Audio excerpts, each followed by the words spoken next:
It's not my job to save the world when everyone else is pretending not to see it burning. This is a thought that actually came to me after years of believing that it was my duty to do everything in my power to save the world. And I think there's a really strong correlation between being an activist and being a firstborn daughter, because both of these have something called a hero complex. To be an activist, being a firstborn daughter, especially an African firstborn daughter, you were taught to always save people, to always take care of people, and most times to the detriment of your own self. And so when I decided that I'm going to be an activist, I want to represent women. I want to ensure that we have better workplaces when I got to the corporate workplace. For me, I just thought that it was natural, but I quickly realized that maybe there's a different way of going about things, because I realized that me becoming an activist was not impacting my life in a good way. And one of the things that I really didn't like is how it was impacting my mental health. And this really became more apparent in 2020 when we were talking about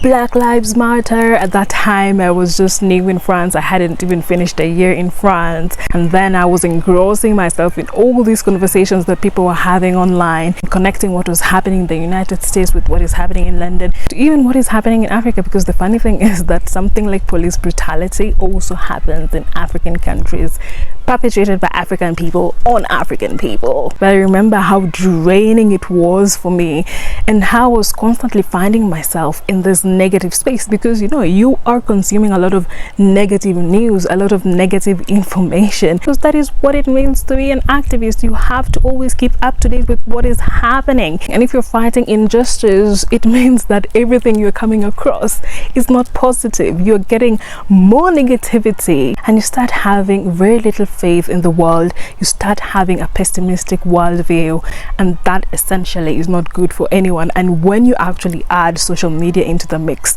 the world that never sleeps, you're always being fed all this negative information, obviously it's going to do a lot of damage. And on top of that, have so many other things in your own life that you're dealing with. I mean, I was just new in France. I was dealing with culture shock. We were in a pandemic. I had to get an internship. Oh my god, there was just so much that I had to deal with, that adding this other layer of trying to be an activist was just really damaging.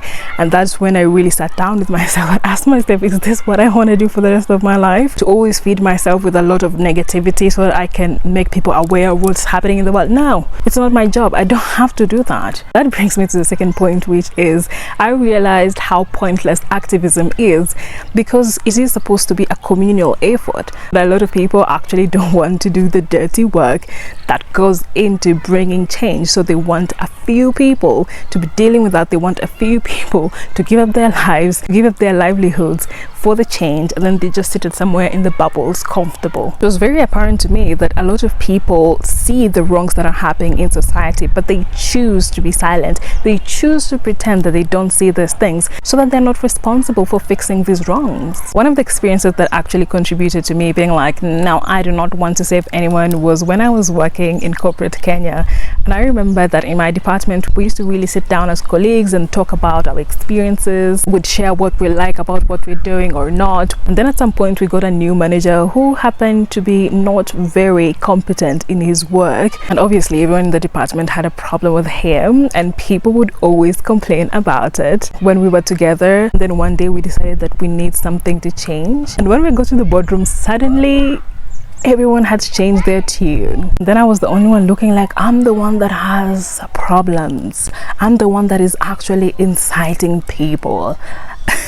Then I realized that people are so comfortable to talk in the break rooms, but they're so silent in the boardrooms. So why should I suffer for such kinds of people? What is the point of putting your livelihood and even your own life in jeopardy when nothing is going to change? Because the reality is, when it's only one person who is constantly trying to change things, then it's easy for that person to just be eliminated and the status quo remains. And this reminds me of the book that we read in high school, An Enemy of the People, which actually shows the perfect example of how you can do everything to try and show people that you are doing good for them, but they will never ever look at you like someone who is actually doing something. They will always side with their oppressor. Dr. Stockman really tried to ensure that he was always doing the right things, but what happened to him? He was called an enemy of the people. So it's really pointless to try and save people from their own messes. Just No. Something else that actually contributed to me saying bye-bye to activism is that it's a really lonely experience. And you know, the first times that you actually start speaking out and using your voice and advocating, people are cheering you on. People are like, yay, you are standing up for us, you're using your voice, you're so brave, you're so courageous. But you see, being an activist is not a seasonal thing. Once you've committed to it, it becomes a lifelong commitment. And so people around you actually get very tired of you very quickly because you remind them of how complacent they are, how they're contributing to these oppressive systems. And so you quickly move from being this courageous and brave person to the bad guy. And people start staying away from you and you'll find yourself all on your own.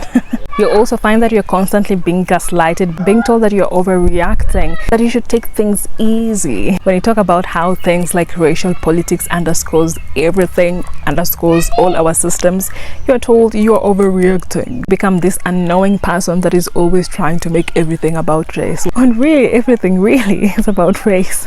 But you see, if people don't have to think about it, then it doesn't exist. But if you're always there reminding them that it exists, then it means they have to take responsibility. No, they don't want to take responsibility for it. The last reason why I decided not to be an activist is that it's very easy for you to actually lose yourself. When you become an activist, there's always this expectation that you should now become the voice for all transgressions and injustices that are happening in the world, and obviously this is not possible. And you can quickly find yourself in this space where you're actually engrossing yourself in everything. You are trying to tell people about this is happening there, this is happening there, because you think that is what people want to see from you. And I constantly see this on social media where a lot of people in the comment sections of these activists are always being like, why did you stop talking about this? What about this? And it's even worse if you're a people pleaser, because you just find yourself with this immense pressure to try and please everyone, and you're the one who is suffering. And this actually circles back to point number one about your mental health will end up suffering. This actually happened to me when I started my first YouTube channel in 2020. I found myself speaking about things that I wasn't even interested in, but I thought that I needed to speak about it. And essentially this led to me abandoning that YouTube channel, because one day I just looked back and I was like, I don't even enjoy making these videos.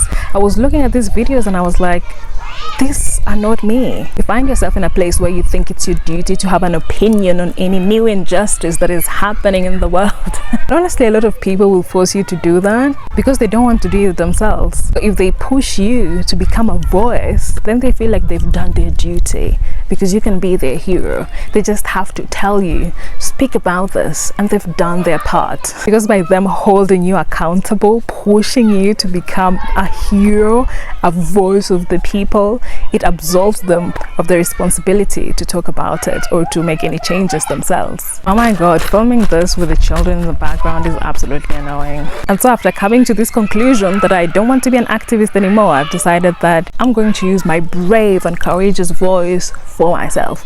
I'm going to speak on things that I want. I'm not going to go out of my way to speak about things that don't help me in any way. If I get a job, I'm going to advocate for myself to get a higher salary, but I'm not going to be there and be like, we all need better salaries. No, you want a better salary? Go advocate for yourself. You have a mouth. If you think it's so scary, well, grow the balls for it. Not the same way that majority of the population want to live in a bubble, want to pretend as if the world is not burning. I also want to live in my own bubble. I am not going to close my eyes. I can see that the world is burning, and instead of running to tell other people that, oh my god, the world is burning, I'm just going to look for my own safe space. I'm going to save myself, and then you take care of yourself. If you pretend that you don't see that it's burning, no one can save you. There's some things that are so innate to me, like asking questions, challenging the status quo. Those are things that I continue doing, and in this new channel that I actually started, I'm just focusing on the things that I want to talk about. And obviously this is going to change as I grow older, because one, I'm multi-passionate, and two, because we're always learning and growing. And above all, I just want to be committed to do things that benefit me psychologically, emotionally, and spiritually. That's how I realized that being an activist was actually not helping me, because it was draining me in every way. It was psychologically, it was emotionally, it was spiritually, and then all of this manifest physically. And I was like, now. And I cut it off without thinking twice. And I think that is actually one of my greatest strengths, the fact that once I actually realize that something is not serving me, it's gone. There's no dilly-dallying about it.